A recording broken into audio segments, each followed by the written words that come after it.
Congratulations! After decades of hard work, scientists have opened a portal into a new dimension filled with alien life. You are one of the few brave enough to venture into this exciting but dangerous new land to research and record species in Darwinauts.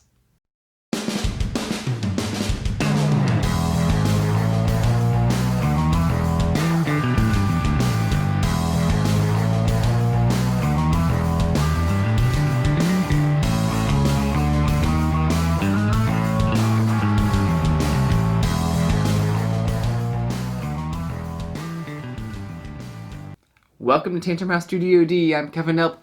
Darwinauts is a 2 to 4 player tile placement, worker placement, and set collection game that takes about 30 to 45 minutes to play. It is designed by Chris Bryan and illustrated by Vincent Dutray. It's being published by Green Couch Games and is on Kickstarter this June. Let's look at the prototype components. There's player boards, tiles, cards, meeples, and resources. Here's a quick overview of the game. On your turn, you'll take 2 actions. They can be things like placing explorers, placing tiles, collecting resources, discovering new species. Eventually, a rift is going to come, and the board's going to get smaller because you're going to be taking tiles away from the board. And then at the end of the game, you'll count up your points to see who wins. At the beginning of the game, you'll shuffle the rift tile into the bottom 6 tiles and then place out a few tiles on the board in a plus pattern and 3 cards from the species deck.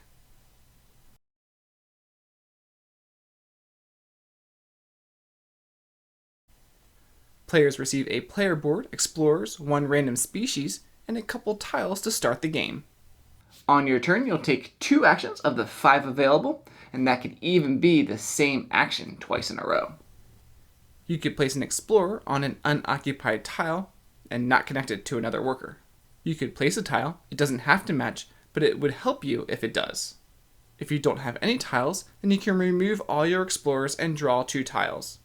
When a worker is removed, you collect all the resources shown in that colored region.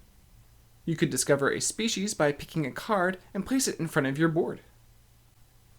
You could record a species by paying the cost for a species. You can do this from the general supply or your personal supply. When you record a species, you must take 1 bonus action.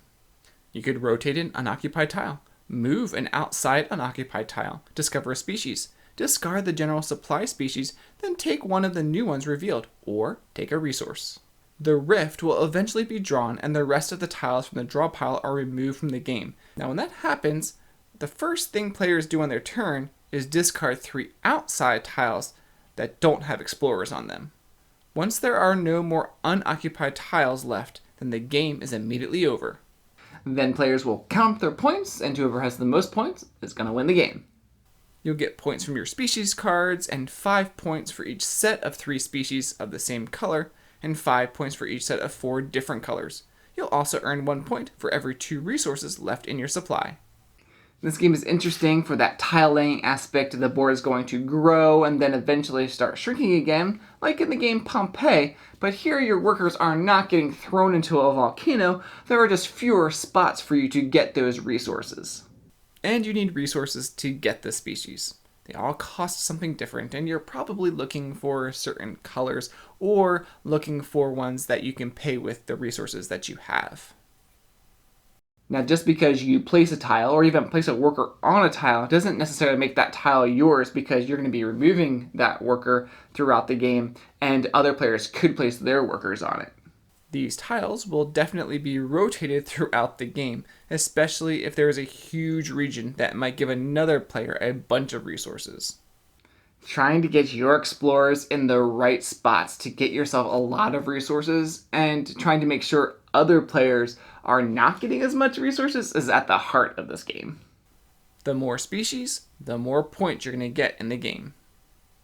Now, this is just a prototype and the graphic design is still a work in progress. But the art is final, and it is done by my favorite illustrator in the board game industry, Vincent Dutray. And they also will have stretch goals that you need to check out on their campaign page as well. The player board is very helpful and gives you all the actions that you can take. You can even take free actions to trade out any 3 resources for 1 resource of your choice. If you like set collection games, or you like tile laying games like Carcassonne or Pompeii, you like worker placement games with a little bit of interaction, then check out Darwinauts by Green Couch Games on Kickstarter, and we would love for you to subscribe to Tantrum House.